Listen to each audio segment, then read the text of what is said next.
In today's lecture, I will start the next class of connective tissue, which we call fibrous connective tissue. Fibrous connective tissue, also called dense connective tissue. Fibrous connective tissue को दूसरा नाम हम कहते हैं dense connective tissue. Dense connective tissue का नाम या fibrous connective tissue का नाम हम इन टिश्यू को इसलिए देते हैं क्योंकि इन टिश्यू में बनिस्बत लूज कनेक्टिव टिश्यू की जो फाइबर है उनकी तादाद बहुत ज़्यादा होती है। ये फाइबर से बड़े होते हैं, तो इसीलिए हम कहते हैं इनको डेंस कनेक्टिव टिश्यू। डेंस का मतलब है कि ये फाइबर से बड़े होते हैं, या फाइब्रस कनेक्टिव टिश्यू, जिसका ऑलरेडी भी ये मीनिंग है कि इसमें फाइबर की तादाद बहुत ज़्यादा होती है। तो वो टिश्यू जिसमें हमारे साथ फाइबर की तादाद बनिस्बत लूज कनेक्टिव टिश्यू की ज़्यादा होती है, तो उनको हम कहते हैं fibrous connective tissue. And having semi solid matrix, इनकी जो मैट्रिक्स है उसकी करेक्टरिस्टिक ये है कि वो सेमी सॉलिड होगा। एक हमारे साथ होता है लिक्विड। लिक्विड का मतलब ये है कि एक चीज़ जब हमारे पास वाटर के फॉर्म में हो तो उसको हम कहते हैं लिक्विड। अगर फिर अब इस लिक्विड की को अगर हम और सख्त करें, इसमें कंसंट्रेशन को और ज़्यादा बढ़ाए, तो ये फिर होता है हमारे पास सेमी लिक्विड। ये लिक्विड के तो नज़दीक है लेकिन लिक्विड से थोड़ा सख्त है। तो उनके जो ये इस टाइप का मैट्रिक्स जो हमारे साथ मौजूद था, तो हमारे साथ मौजूद था लूज कनेक्टिव टिश्यू के। अब अगर इस सेमी लिक्विड से और हम इस मैट्रिक्स को सख्त बनाए तो इससे हमारे साथ बन जाता है, ये सॉलिड के करीब हो जाता है, सेमी सॉलिड। कंप्लीटली तो ये सॉलिड नहीं होता, लेकिन सॉलिड के थोड़ा करीब हो जाता है, थोड़ा और सख्त हो जाता है, तो इसीलिए हम इसको कहते हैं सेमी सॉलिड। तो फाइब्रस या डेंस कनेक्टिव टिश्यू की जितनी भी हमारे पास टाइप्स है जो अब हम पढ़ेंगे, तो ये टिश्यू का जो मैट्रिक्स है वो थोड़ा लूज कनेक्टिव टिश्यू की वजह थोड़ा सख्त है, क्योंकि इसमें फाइबर की कंसंट्रेशन ज़्यादा है। जब एक टिश्यू में फाइबर की कंसंट्रेशन ज़्यादा होती है तो वो टिश्यू बहुत ज़्यादा सख्त बन जाता है। तो इसीलिए इनका जो मैट्रिक्स है वो हमारे पास है semi solid. In which fibres are densely packed, जिसमें फाइबर की तादाद भी बहुत ज़्यादा है। The fibre content is higher and silk content is lower. इन टिश्यू में फाइबर जो है उनकी कंटेंट बहुत ज़्यादा है, फाइबर की मकदार बहुत ज़्यादा है, और सिल्क की मकदार जो है वो कम है बनिस्बत लूज कनेक्टिव टिश्यू की, जिसको हमने प्रीवियस वीडियो में कंप्लीटली पढ़ा था। तो लूज कनेक्टिव टिश्यू की बनिस्बत इनमें सिल्क की तादाद कम है, लेकिन इनमें फाइबर की तादाद बहुत ज़्यादा है। एक फाइबर हमारे साथ है कोलाजिन और दूसरा फाइबर हमारे साथ है इलास्टिन। तो इन फाइबर का तादाद जो है वो बहुत ज़्यादा है, तो इसीलिए इसका मैट्रिक्स भी बहुत ज़्यादा सख्त है। तो वो एक सेमी लिक्विड स्टेट से गया है हमारे साथ सेमी सॉलिड स्टेट पर थोड़ा सख्त बना है। तो इस तरह की टिश्यू में जो डेंसली फाइब्रस से भरे होते हैं, तो उन टिश्यू को हम कहते हैं fibrous connective tissue. In tissue के हमारे साथ दो एग्जाम्पल है हमारी बॉडी में। एक हमारे पास है टिंडन और दूसरा हमारे साथ है लिगामेंट। तो आज के लेक्चर में हम टेंडन को भी कवर करेंगे और लिगामेंट को भी कवर करेंगे। टेंडन टेंडन को दूसरा नाम हम कहते हैं वाइट फाइब्रस कनेक्टिव टिश्यू। ये वाइट फाइब्रस कनेक्टिव टिश्यू हम इनको इसलिए कहते हैं because they have excess collagen fibre. क्योंकि टिंडन जो टिश्यू है हमारी बॉडी में, तो उनमें कोलाजिन फाइबर की तादाद बहुत ज़्यादा है। और हमने ये बताया था कि कोलाजिन वो फाइबर है, वो प्रोटीन है जिसका कलर हमारे साथ है white.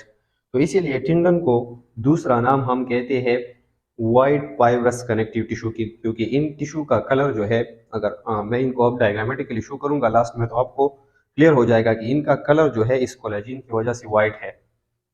They have only fibroblast cells. Loose connective tissue में हमने ऑलरेडी बताया था कि वो बहुत ज़्यादा सेल्स कंबाइन होते हैं और उन टिश्यू की फॉर्मेशन करते हैं, लेकिन इनमें सिर्फ फाइब्रोब्लास्ट सेल है जो बहुत ज़्यादा आपस में कंबाइन होते हैं और इस टिंडन की फॉर्मेशन करते हैं। फाइब्रोब्लास्ट सेल को ऑलरेडी हमने पढ़ा था कि ये इर्रेगुलर शेप की सेल्स है और इनका एक ही इंपॉर्टेंट फंक्शन है कि ये हमारे साथ फाइबर सिक्रेटिंग सेल है, कोलाजिन और इलास्टिन फाइबर की सिक्रीशन करते हैं। तो सिर्फ ये सेल आपस में कंबाइन होते हैं और टिंडन में ये कोलाजिन की बहुत ज़्यादा सिक्रेशन करते हैं और वो जिस टिश्यू की फॉर्मेशन करते हैं तो उसको हम कहते हैं tendon. They having collagen fibre and axis, इनमें कोलाजिन फाइबर जो है एक्सिस में होता है, मिकदार में बहुत ज़्यादा इसमें जो फाइबर होता है वो कोलाजिन है। इसमें बहुत ज़्यादा थोड़ी मिकदार में एक ही पॉइंट पर आपको सिर्फ इलास्टिन फाइबर देखने को मिलेगा, लेकिन मेजॉरिटी इसमें जो फाइबर है उसको हमारे पास है कोलाजिन। तो इसकी वजह से इसको हम कहते हैं वाइट फाइब्रस कनेक्टिव टिश्यू, क्योंकि कोलाजिन जो कलर प्रोवाइड करता है वो हमारे साथ है वाइट। अगर मैं इसका डायग्राम ड्रा करूं तो अगर ये हमारे पास एक मैट्रिक्स है, एक ग्राउंड सब्सटेंस है,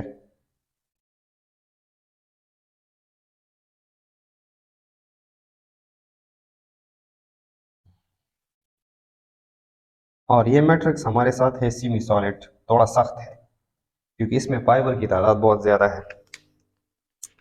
तो इसमें ये सारा जो मैट्रिक्स होगा ये हमारे साथ कवर होगा कोलाजिन फाइबर से।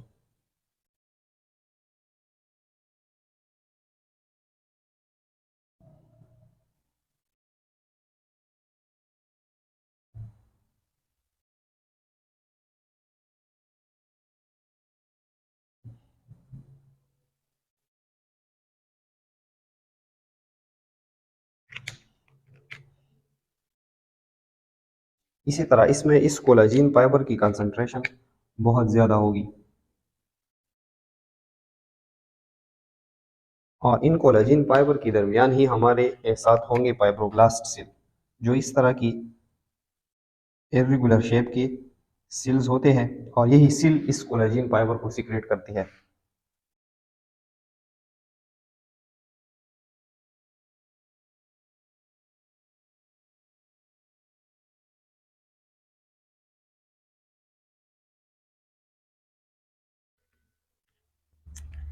ये इसका मैट्रिक्स है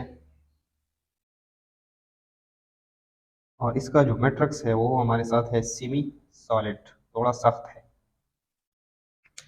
और इसमें जो मेजॉरिटी सेल्स आपस में कंबाइन हुए हैं तो सेल हमारे साथ है फाइब्रोब्लास्ट। तो इस तरह का एक सख्त स्ट्रक्चर जो फाइब्रोब्लास्ट की कम्बिनेशन से बनता है और उसमें मेजॉरिटी जो फाइबर हमारे साथ होते हैं तो वो होते हैं कोलाजिन। इसमें कुछ जगहों पर इलास्टिन फाइबर भी होते हैं लेकिन वो बहुत ज़्यादा कम मकदार में होते हैं। मेजॉरिटी बहुत ज़्यादा जो फाइबर इसमें पाया जाता है तो वो कोलाजिन फाइबर है, इसीलिए इसको हम वाइट फाइब्रस कनेक्टिव टिश्यू भी कहते हैं। तो ये टिश्यू हमारे बॉडी में कहाँ पाया जाता है? अगर आप देखें तो ये मेरा कंप्लीट जो हैंड है, मेरा मुकम्मल हाथ है। तो इस हाथ में हमारे पास एक हड्डी इधर है और दो हड्डी हमारे साथ इस साइड पर है। इस यह जो हमारे साथ हड्डी पाई जाती है तो इस हड्डी को हम कहते हैं हिमरस बोन, और यह जो हमारे साथ दो हड्डियां पाई जाती है तो एक को हम कहते हैं रेडियस बोन और दूसरे को हम कहते हैं अल्नर बोन। अगर मैं इस अपने हाथ की जो बोन है इसका डायग्राम यहाँ ड्रा करूँ,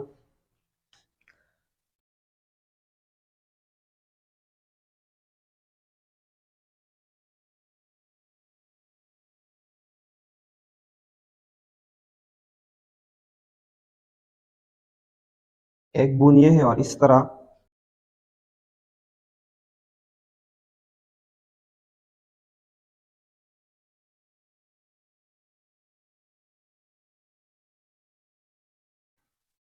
ये हमारे पास जो बोन है इसको हम कहते हैं हेमरस।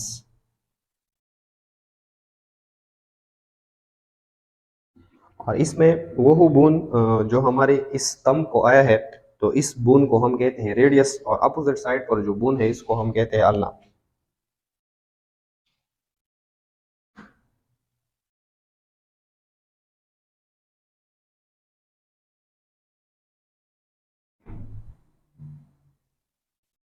अगर आप देखें तो इस बोन के ऊपर हमारा एक मसल होता है और उस मसल को हम कहते हैं बाइसेप्ट, और इस बोन के नीचे जो ये हमारा मसल है तो इस मसल को हम कहते हैं ट्राइसेप्ट। तो बेसिकली इस टेंडन का फंक्शन ये होता है कि हमारी बॉडी में जितनी भी मसल है तो ये इन मसल को बोन के साथ अटैच करती है। अगर ये हमारे साथ यह बाइसेप मसल है,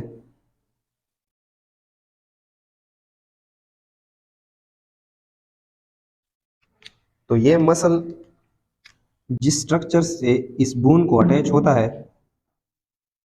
यह भी ये इस तरह इस बोन को अटैच होता है, तो इस स्ट्रक्चर को बेसिकली हम कहते हैं टेंडन।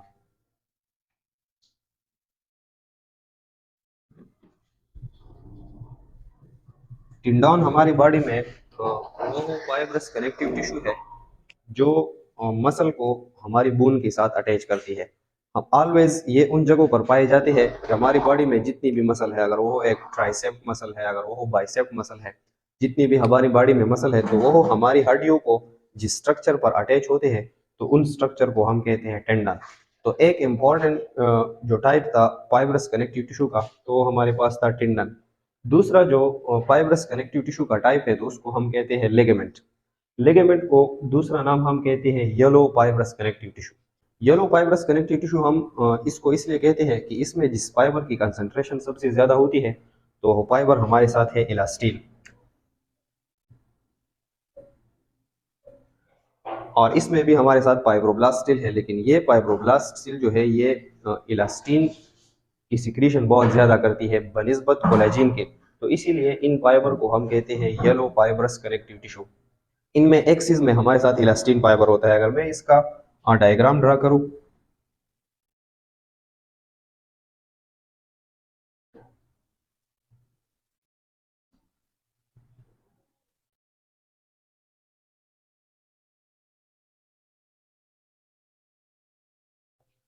तो इन टिश्यू में हमारे साथ इलास्टिन फाइबर की कंसंट्रेशन बहुत ज़्यादा होती है, जो एक ब्रांच स्ट्रक्चर का फाइबर है।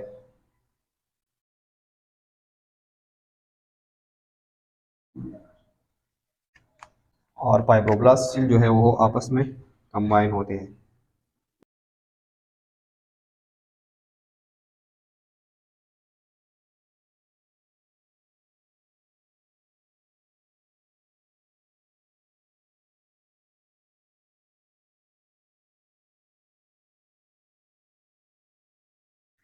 तो अगेन हमारे पास इसका जो मैट्रिक्स है, ये भी सेमी सॉलिड है। इसमें जो फाइबर है वो है इलास्टिन,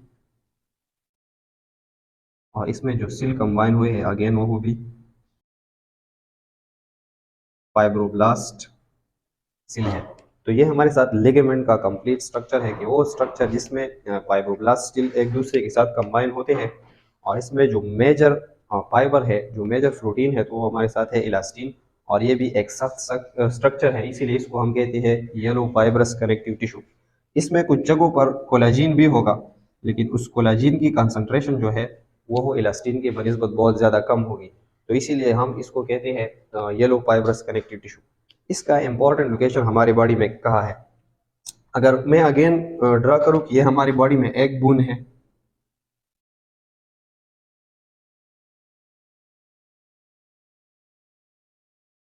और ये हमारी बॉडी में दूसरा बोन है।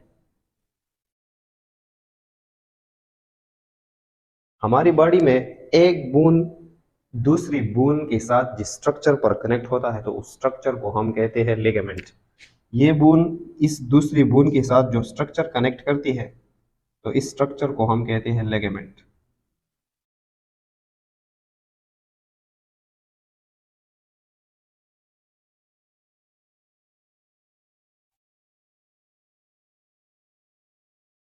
टिंडन का ये काम है कि ये मसल को बोन के साथ अटैच करती है, लेकिन लिगामेंट जो है एक बोन को दूसरी बोन के साथ स्ट्रक्चर कनेक्ट करती है, और इसका स्ट्रक्चर होता है हमारे पास yellow yellow fibrous connective tissue. तो इस स्ट्रक्चर को हम कहते हैं लिगामेंट। अब हमारे पास अगर टिंडान है या लिगामेंट है, तो दोनों का एक कॉमन फंक्शन है।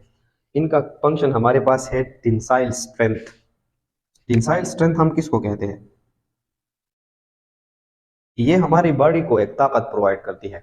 अगर आप देखिए, अगर ये मेरा जो हाथ है, ये इस काबिल है कि ये बहुत ज़्यादा वजन को उठा सकता है, तो ये जितना लोड ये बर्दाश्त कर सकता है या जितना हेवी मटेरियल को ये उठा सकता है, तो ये एबिलिटी जो है ये इसको लेगामेंट और टिंडान ने दी है। लेगामेंट और टिंडान ही इस काबिल बनाती है इस बोन को या हमारे हाथ को कि वो बहुत ज़्यादा लोड को उठा सकता है। तो इस ताकत को हम कहते हैं टेंसाइल स्ट्रेंथ। प्रेशर के अगेंस्ट या लोड के अगेंस्ट हम जितना भी फोर्स अप्लाई करते हैं और एक चीज़ को उठा सकते हैं, तो वो स्ट्रेंथ हमारी हड्डियों को किसने दी है? लेगामेंट्स और टिंडान ने। So that is the complete detail about the fibrous connective tissue. We have successfully discussed that we have two type of fibrous connective tissue. The first one is tendon, which connect muscle to bone, and the major fiber या fibrous protein in the tendon is collagen. The next we have already discussed that the next type of fibrous connective tissue is ligament, and ligament is a structure that connect bone with another bone, and the major fibrous protein in ligament is elastin. So that was the complete detail of fibrous connective tissue. In the next video I will start the next class of connective tissue, which we call compact connective tissue. You can take a screenshot.